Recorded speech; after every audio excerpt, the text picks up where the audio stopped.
Vidéo D6, le politique, le faux-né. Le city-stade n'a rien d'apaisant et de cadrant. La loi qui s'instaure est celle du quartier ou de la cité. Les petits n'y trouvent pas un espace éducatif, mais une accoutumance à la soumission des règles des plus forts ou plus âgés, qu'ils reproduiront eux-mêmes dans quelques années. Sans application d'arbitrage sécure et neutre, la place de la réparation des fautes est alors donnée à la voix la plus forte, à l'injure la plus blessante ou aux menaces de représailles, voire, et c'est le pire, à l'indifférence de l'existence de l'autre. C'est ainsi que le city-stade reproduit, sans le modifier, le système relationnel du quartier, où l'impunité laisse le dérèglement s'installer sous couvert du faux-né que représentent les barrières colorées limitant cet espace de jeu. Nous noircissons volontairement le tableau, certes, mais nous sommes conscients qu'il y a des quartiers et des villages où l'ambiance et le style relationnel permettent à tous de prendre du plaisir sur ce lieu. Toutefois, force nous est de ne pas trop fermer les yeux. Sur les city-stades, il faut faire sa place, la conquérir pour gagner l'autorisation de jouer et se montrer donc individualiste en faisant valoir ses prouesses techniques, son art du dribble et sa précision de tir. La valorisation individuelle et le principe de performance exceptionnelle est de plus en plus encouragé par l'ensemble des médias sportifs suivis par ces jeunes. Ils en prennent note. Il arrive alors que nombre de ces jeunes, souhaitant aller plus loin dans la pratique, viennent s'inscrire dans un club, tenter leur chance et se lancer dans un rêve de gloire. Notre hypothèse de départ vient alors s'installer. En fait, ces gamins-là vont devoir réapprendre à jouer en équipe et à respecter les règles.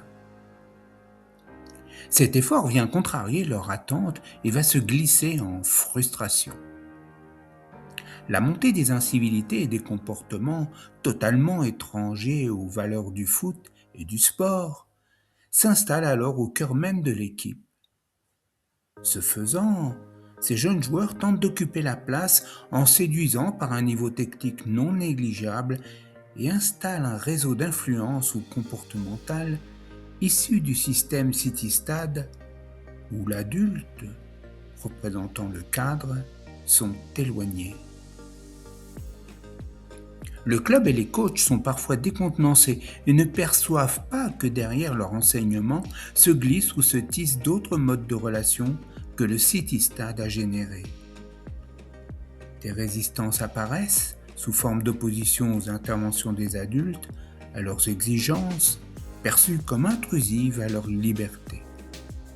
Leur autorité est contestée ou subie sans adhésion. Le club tente de résister à cette zone de non-droits sportifs et comportementaux qu'est le passage délicat entre le city-stade et le club. Loin de nous l'idée de supprimer les city-stades dans les quartiers, mais de penser et mettre en perspective l'arrivée de jeunes dans les clubs qui ont grandi dans le système city-stade.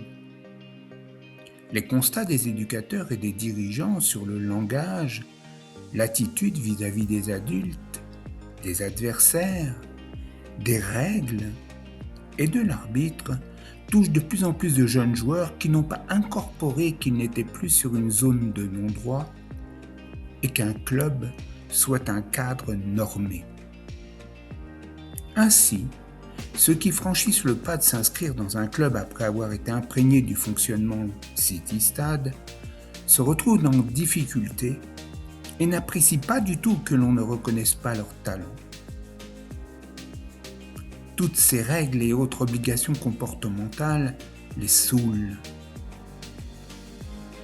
L'éducateur n'est donc pas identifié comme sachant ou compétent et son autorité est alors attaquée ou bafouée.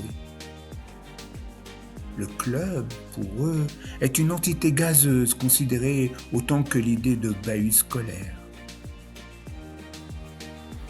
Cette passerelle devient alors équivoque car elle dessert le club, le sport, les rêves des jeunes, amplifie la frustration et crée des stress sociaux et des passages à l'acte délictueux. Interrogeons-nous sur l'accueil de ces jeunes joueurs ayant eu et revendiquant une pratique sur les city-stades pendant plusieurs années avant de se lancer dans une inscription au club. Et vous, qu'en pensez foot ?